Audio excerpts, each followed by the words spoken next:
Locomotives crisscrossing thousands of miles of tracks throughout the country help power the multi-billion-dollar transportation industry.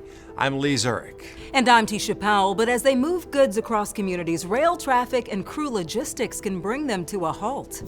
When they stop, we found they can cut off neighborhoods, delay first responders, and leave children taking chances with their lives. This cell phone video captured in Hammond, Indiana in November 2023 shows students climbing over train cars, blocking their way home from school. Two children begin the careful climb down the side of the car, then with no warning, the train lurches forward, sending a little girl jumping for her life. Oh my God. In 2024, the Federal Railroad Administration received more than 26,000 complaints of blocked railroads. Some of those complaints had descriptions of ambulances, fire trucks, and police cars having to turn around at the tracks.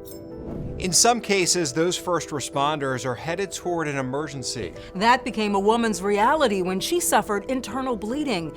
And the only two entrances into her small community were blocked by trains, delaying 911 for more than an hour. Reporter Adrian Thomas shares her story and reveals why solutions to solve a national problem face an uphill battle.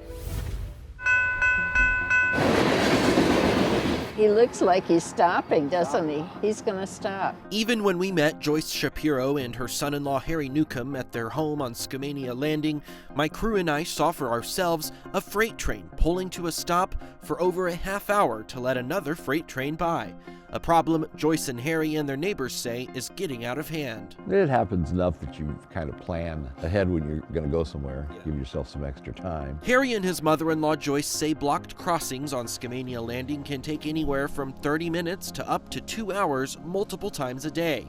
It's become part of life out in this small community of homes in Stevenson. There are only two entrances to Skamania Landing, one where Skamania Landing Road intersects with Highway 14 and about a mile down the highway at Butler Loop Road. Back in February 2024, Joyce, who suffers from congestive heart failure, knew something was wrong. And I called my son-in-law and said, he came down and he looked at me, he said, "You're really gray. You call 911 and I'll get the car ready." Joyce says she was experiencing severe internal bleeding and needed an ambulance fast. She called 911 at 7:54 p.m. Skamania County 911. I'm having bleeding from the colon.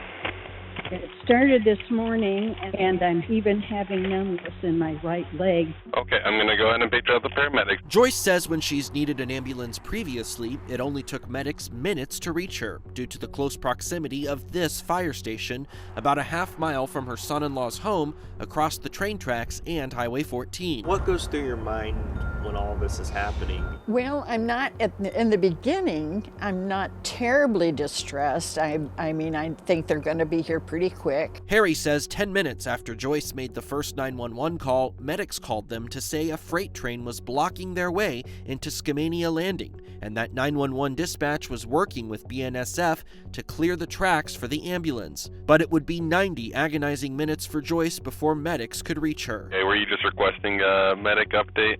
Yeah, they haven't gotten here to pick me up. Okay.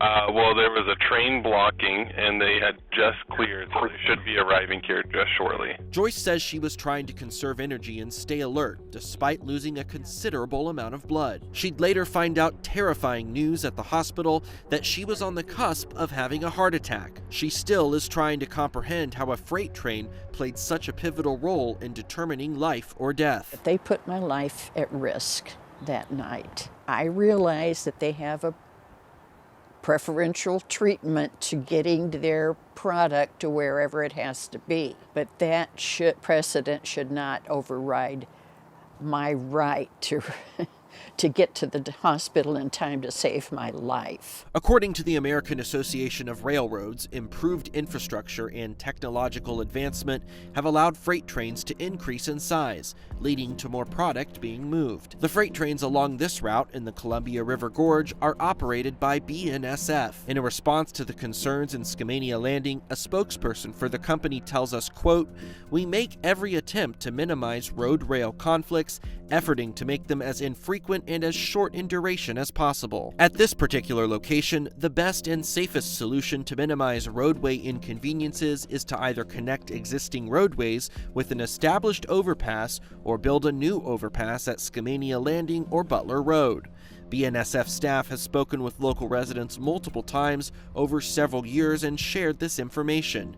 Building new infrastructure such as roadways or overpasses is fundamentally a local discussion. Railroads in the United States are regulated by the Federal Railway Administration. However, a spokesperson for the agency tells us there is no federal statute or regulation regarding how long trains may block highway-grade rail crossings. We then took the question of federal regulation to Congresswoman Marie Gluesenkamp-Perez, whose district includes Stevenson and Skamania County. Should there be a federal law or regulation that limits how long trains can be blocked at crossings or what time of day trains can stop at crossings? According to the Supreme Court, only the feds have the right to engage in this lawmaking.